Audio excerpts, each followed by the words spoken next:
तिवसा शहर से समूचे जिले में सनसनी मचा देने वाले संजय मांडले हत्याकांड का पुलिस ने आखिरकार पर्दाफाश कर दिया है। इस मामले में वर्धा जिले की आरबी तहसील अंतर्गत देवरवाड़ा में रहने वाले रोशन तांबटकर नामक 24 वर्षीय युवक को गिरफ्तार किया गया है, जिसने पुलिस द्वारा हिरासत में लिए जाने के बाद अपना अपराध कबूल किया। रोशन तांबटकर के घर से चोरी के गहने व नकद रकम बरामद करने के साथ ही उसकी निशानदेही पर हत्या में प्रयुक्त लकड़ी का डंडा भी एक कुएं से बरामद किया गया। इसके साथ ही आज इस मामले को लेकर जानकारी देने हेतु ग्रामीण पुलिस अधीक्षक विशाल आनंद सिंगुरी व अपर पुलिस अधीक्षक विक्रम साड़ी ने एक पत्रवार्ता बुलाई, जिसमें बताया गया है कि रोशन तांबटकर व संजय मांडले के बीच तांबटकर की मजदूरी के पैसे को लेकर कुछ विवाद हुआ था, जिसके चलते तैश में आकर तांबटकर ने संजय मांडले के सिर पर लकड़ी का फट्टा दे मारा, जिससे संजय मांडले की मौत हो गई। पश्चात रोशन तांबटकर वहां से नगद रकम व कुछ गहने लेकर भाग गया। अमरावती में तिवसा पुलिस स्टेशन के अंडर में सराफा बिजनेसमैन जो है उनकी हत्या की गई थी बहुत ही बेरहमी से, which is very unfortunate. Initially police को भी कुछ ऐसे लीड्स वगैरह नहीं मिल रहे थे, but good thing pi LCB और उनकी टीम जो वहाँ पे लगे हुए थे, कैंप कर रहे थे इसी के केस को लेके, उन्होंने सस्पेक्ट्स मान के लिस्ट निकाल के लोगों को वेरीफाई करना चालू किया और उनके स्टेटमेंट्स में, उनके जवाब में जो भी माहिती मिल रही है उसको वेरीफाई करना चालू किया, जिसमें से फाइनली जो है एक आधा थोड़ा संक्षेप लगा था, यानी सस्पिशियस लगा था, जिनको फर्दर इंटरोगेट करने से जो है फाइनली आरोपी ने जो है कन्फेस किया था कि उसने जो है हत्या की है। खपाटे विजय के पास स्थित समाधान नगर में रहने वाली 13 वर्षीय संस्कृति संदेश ढोके नामक बच्ची को आज सुबह 5 बजे के आसपास अचानक बुखार आया, जिसके बाद उसे उसकी मां इलाज कराने के लिए अस्पताल लेकर पहुंची। इरविन अस्पताल में स्वास्थ्य जांच पश्चात डॉक्टर द्वारा दी गई दवाई व इंजेक्शन दिए जाते ही बच्ची की हालत बिगड़ गई और महज 10 मिनट के भीतर इस बच्ची की मौत हो गई। ऐसे में बच्ची के माता पिता ने अस्पताल प्रशासन पर अपनी बच्ची को कोई गलत दवाई दिए जाने और बच्ची के इलाज में लापरवाही बरते जाने का आरोप लगाया। साथ ही इस घटना की जानकारी मिलते ही भीम ब्रिगेड के पदाधिकारियों ने भी अस्पताल में पहुंचकर बच्ची का गलत इलाज करने वाली महिला डॉक्टर और उसे इंजेक्शन लगाने वाली नर्स के खिलाफ कार्रवाई करने की मांग उठाई, जिसकी वजह से इरविन अस्पताल में अच्छी खासे हंगामे वाली स्थिति बन गई थी। पश्चात जानकारी मिलते ही कोतवाली पुलिस के दल ने तुरंत मौके पर पहुंचकर संतप्त लोगों को समझाया। रविवार की रात से सोमवार की देर रात तक चलने वाली बेमौसम बारिश ने खेतों में खड़ी फसलों को भारी नुकसान पहुंचाया है। इस बारिश के कारण तुअर की फसल पूरी तरह से झुक गई है और कपास की फसल गीली हो गई है। साथ ही अब संतरा और केले सहित सब्जी का भी काफी नुकसान हुआ है। इस बेमौसम बारिश से हुए नुकसान की पूरी जानकारी आगामी दिनों में स्पष्ट होगी।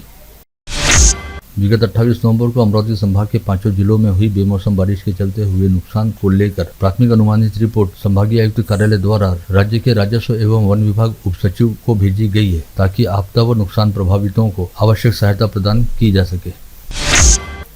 वहीं इस दौरान भेड़ व मवेशियों सहित कुल 244 जानवरों की मौतें हुई और 22 मकानों को नुकसान पहुंचा। इसमें अमरावती जिले के 8 मकानों का समावेश है। वहीं 2 दिन बाद आज बुधवार 29 नवंबर को बारिश से राहत मिली और आसमान में सूरज चमकता दिखाई दिया। आगामी 5 दिसंबर को अमरावती शहर में राष्ट्रवादी कांग्रेस पार्टी द्वारा जनाक्रोश ट्रैक्टर मोर्चा का आयोजन किया जा रहा है, जिसकी पूर्व तैयारी का जायजा लेने हेतु अमरावती पहुंचे पूर्व गृह मंत्री अनिल देशमुख ने आज यहां पर एक पत्रकार परिषद को संबोधित किया। इस पत्रवार्ता में राकापा नेता अनिल देशमुख ने कहा कि राज्य में बेमौसम बारिश की वजह से किसानों की फसलें बर्बाद हो रही हैं और किसानों को उनकी उपज के लिए उचित भाव नहीं मिल रहा। बावजूद इसके केंद्र व राज्य सरकार द्वारा किसानों की ओर कोई ध्यान नहीं दिया जा रहा है। असं आहे की हे संपूर्ण मंत्रिमंडळाच्या किंवा सरकारच्या अंतर्गत प्रश्न आहे। सरकारमधले जे मंत्री आहेत त्यांनी असे जे काही विषय आहेत ते त्यांनी मंत्रिमंडळाच्या बैठकीमध्ये मांडले पाहिजे, त्याच्यावर एकत्रपणे निर्णय घेतला पाहिजे। पण या ठिकाणी ज्या पद्धतीने संपूर्ण महाराष्ट्राचं वातावरण आपण पाहिलं की सरकारच जाती जातीमध्ये भांडणं लावायचं काम त्यांनी करते आहे। ज्या पद्धतीनं संपूर्ण सध्या लॉ अँड ऑर्डरची परिस्थिती महाराष्ट्रामध्ये आहे याची आपल्या सर्वांना कल्पना आहे। त्याच्यामुळे या परिस्थितीच्या बाबतीत सरकार जर याच्यामध्ये पुढाकार घेऊन भांडणं लावायचा प्रयत्न करत असेल जातीमध्ये, तर एकोप्याचं वातावरण महाराष्ट्रामध्ये कसं राहणार याच्या बाबतीत राज्य सरकारनेच विचार करण्याची आवश्यकता आहे। खास करून राज्याचे गृहमंत्री आहेत। आज जी परिस्थिती आहे संपूर्ण महाराष्ट्रामध्ये अनेक भागामध्ये अनेक ठिकाणी जाळपोळ होते, आंदोलन होते, गाड्या पेटवल्या जात आहेत। त्या बाबतीत जी लॉ अँड ऑर्डरची परिस्थिती ती सुधारली पाहिजे, या दृष्टीनं राज्य शासनाने लक्ष देण्याची आवश्यकता आहे। जिले के चिखलदरा व धारनी तहसील अंतर्गत 43 गांवों को बिजली उपलब्ध करवाने का आश्वासन महाविकास आघाड़ी सरकार द्वारा दिया गया था, लेकिन इसके बावजूद इन गांवों में अब तक बिजली नहीं पहुंची है। इस बात से नाराज होकर आदिवासियों ने सोमवार को सांसद अनिल बोंडे से शिकायत की। पश्चात सांसद बोंडे ने मामले की गंभीरता को देखते हुए तत्काल कार्रवाई कर वन मंत्री से संपर्क करते हुए आगामी 1 माह के भीतर इन सभी 43 गाँवों में सब स्टेशन से बिजली आपूर्ति करवाने का आश्वासन दिया। पाला गांव स्थित अन्य तंत्र ज्ञान महाविद्यालय में अभिष्ट चिंतन एवं वार्षिक उत्सव समारोह में अपने विचार व्यक्त करते हुए राज्यसभा सांसद अनिल बोंडे ने कहा कि शिक्षा महर्षि डॉक्टर पंजाबराव देशमुख के शैक्षणिक लक्ष्यों को राज्य की पूर्व मंत्री वसुधा देशमुख ने सही मायनों में आगे बढ़ाया है और गांव-गांव तक शिक्षा क्षेत्र की पहुंच को बनाया है। उनके द्वारा स्थापित शिक्षा संस्थान से निकलने वाले विद्यार्थियों में स्वरोजगार का कौशल होता है। अचलपुर तहसील के निजामपुर में प्रहार इंटरनेशनल प्राइवेट लिमिटेड का विगत दिनों सह्याद्री फार्म के अध्यक्ष विलास शिंदे द्वारा दौरा किया गया। इस समय विधायक बच्चू कडू ने विलास शिंदे को छत्रपति शिवाजी महाराज की प्रतिमा, शाल व श्रीफल भेंट देते हुए उनका स्वागत किया। साथ ही उन्हें प्रहार इंटरनेशनल फूड प्राइवेट लिमिटेड में किए जाने वाले कामों की विस्तार के साथ जानकारी दी। विगत 24 नवंबर को राजापेट पुलिस के डीबी स्क्वाड द्वारा पेट्रोलिंग के दौरान दस्तूर नगर में 2 शातिर चोरों को चोरी करते हुए रंगे हाथ गिरफ्तार किया गया था। वहीं इन दोनों आरोपियों के तीसरे साथी को जिले के ग्रामीण क्षेत्र से दबोचा गया था। राजापेट पुलिस की शानदार कार्रवाई के चलते शहर पुलिस आयुक्त नवीन चंद्र रेड्डी के हाथों राजापेट पुलिस स्टेशन की थानेदार सीमा दातारकर सहित राजापेट के अधिकारियों व पुलिस कर्मचारियों को सम्मानित किया गया है। 21वें राज्य स्तरीय महात्मा फुले सत्यशोधक साहित्य सम्मेलन के अध्यक्ष व प्रगतिशील विचारक प्राचार्य सुधीर महाजन ने खुले जेल में आयोजित प्रबोधनात्मक कार्यक्रम की अध्यक्षता करते हुए बताया कि क्रांति सूर्य महात्मा ज्योतिराव फुले ने सामाजिक परिवर्तन कर शैक्षणिक क्रांति लाई और हमें रूढ़िवादिता से मुक्ति दिलाई। कोविड काल में नागरिकों को घर से निकलने पर पाबंदी थी और लोगों को खाने पीने की वस्तुएं व किराना मिलने की सुविधा उपलब्ध नहीं हो पा रही थी, जिसकी वजह से कई जरूरतमंदों को भूखमरी का सामना करना पड़ रहा था। उस समय बडनेरा निर्वाचन क्षेत्र के विधायक रवि राणा ने जिले में किराना किट वितरण का काम शुरू किया था, जिसके चलते तत्कालीन पुलिस आयुक्त आरती सिंह ने विधायक रवि राणा सहित उनके 15 कार्यकर्ताओं पर मामले दर्ज किए थे, जिसे लेकर हुई सुनवाई के पश्चात तृतीय अतिरिक्त मुख्य न्यायाधीश सागर पाटिल की अदालत ने दोनों पक्षों की दलीलें सुनने के बाद विधायक रवि राणा और उनके 15 कार्यकर्ताओं को सबूतों के अभाव में बरी कर दिया। हिंदू जनजागृति समिति के जिला समन्वयक नीलेश टवलारे द्वारा आज यहां बुलाई गई पत्रकार परिषद में बताया गया कि आगामी 2 व 3 दिसंबर को पुणे जिले के ओझर में द्वितीय महाराष्ट्र मंदिर न्यास परिषद का आयोजन किया जा रहा है, जिसमें समूचे महाराष्ट्र से 550 से अधिक प्रतिनिधि हिस्सा लेंगे, जिनमें अमरावती जिले के 44 से अधिक मंदिरों के विश्वस्तों का भी समावेश रहेगा। जैसा गौ माता को राष्ट्र माता घोषित करना चाहिए, हम लोग सरकार से ये मांग करें सभी समिति वाले लोग, तो वैसा हमारी लैलेंद्री और हमारी ओझर गणपति बाप्पा मंदिर और महाकाली शक्तिपीठ अमरावती की ओर से हम लोग वहाँ पे ओझर में हमने बहुत बड़ा कार्यक्रम लिए हुए हैं। ये कार्यक्रम 2 दिन का कार्यक्रम है वहाँ पे, और वहाँ पे हिंदू संस्कृति के हिसाब से जो कार्य हर मंदिर में होना चाहिए, पूरे, मैं तो महाराष्ट्र की बात नहीं करता हूँ, पूरे इंडिया की बात, भारत की बात कर रहा हूँ कि हर मंदिर में हर संस्कृति होना चाहिए। आगामी 3 व 4 दिसंबर को भातकुली जैन के आशीर्वाद मंगल कार्यालय में अखिल भारतीय श्री संत नामदेव महाराज साहित्य परिषद द्वारा 5वां अखिल भारतीय सर्वसंत साहित्य सम्मेलन का आयोजन किया जा रहा है। इस आशय की जानकारी सम्मेलन के आयोजक शरद जोध व नंदेश अंबाडकर द्वारा आज यहां बुलाई गई पत्रकार परिषद में दी गई। तर त्या परिसरामध्ये आणि तालुक्यामध्ये, कारण शहरामध्ये पूर्वी 2 कार्यक्रम झालेले आहे, एक एमपी मध्ये झालेला आहे, कोंढणीपूरला वगैरे असं धरून 5 कार्यक्रम यापूर्वी कोरोनाच्या अगोदर झालेले आहेत। तर आम्ही भातकुलीला हा कार्यक्रम घेतलेला आहे। आजूबाजूच्या परिसरामध्ये ज्यांना सहज येणं जाणं शक्य होईल अशा ठिकाणी त्या गावामध्ये सगळे महिला आणि पुरुष भजनी मंडळ, त्याच्यानंतर श्री गुरुदेव सेवा।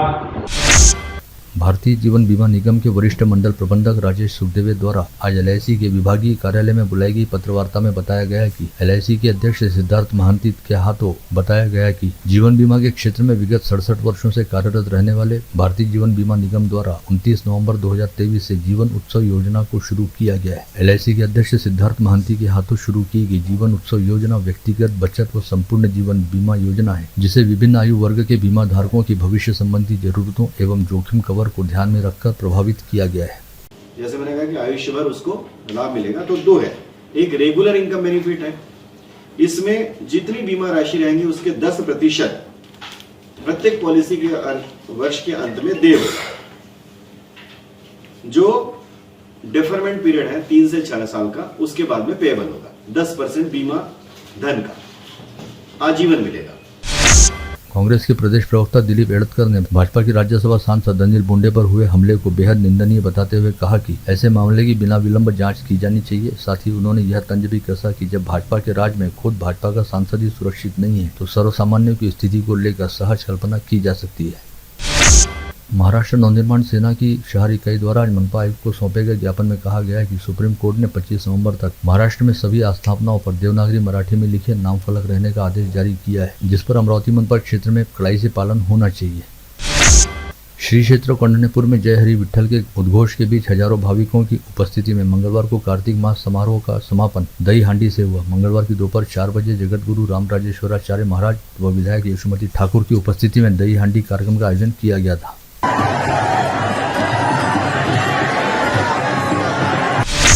सहकारी संस्था और जिला उपनिबंधक कार्यालय द्वारा शहर पुलिस आयुक्तालय क्षेत्र के नांदगांवपेट पुलिस थाना अंतर्गत रहने वाले रविंद्र भीमराव भागवत के घर पर छापे की कार्रवाई की गई। अवैध साहूकारी को लेकर की गई इस छापामार कार्रवाई में रविंद्र भागवत के घर से खरीदी खत, इसार पावती, कोरे चेक, कच्चे व्यवहार की जानकारी दर्ज रहने वाली डायरी सहित विभिन्न दस्तावेज जब्त किए गए।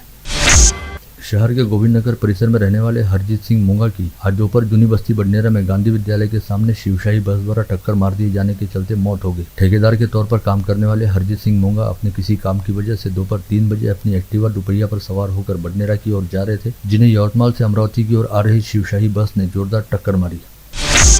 पुलिस द्वारा तड़ीपार करने के बाद भी शहर में बिना अनुमति प्रवेश करते हुए घूमने वाले 2 तड़ीपारों को पुलिस ने गिरफ्तार किया है। यह कार्रवाई गाड़गीनगर व फ्रेजरपुरा पुलिस द्वारा की गई। पकड़े गए आरोपियों के नाम कुंदन शिरकर व शेख बिस्मिल्ला शेख गफूर बताए गए हैं। सिराजुआ कस्बा पुलिस थाना क्षेत्र में 2 माह पहले हुई लूटपाट की घटना में फरार रहने वाले आरोपी सुनील उर्फ बोकिया बरास्कर को पुलिस के दल ने पकड़ने में सफलता प्राप्त। आरोपी के पास से लूटा हुआ मोबाइल और घटना में इस्तेमाल दुपहिया व चाकू जब्त किए गए।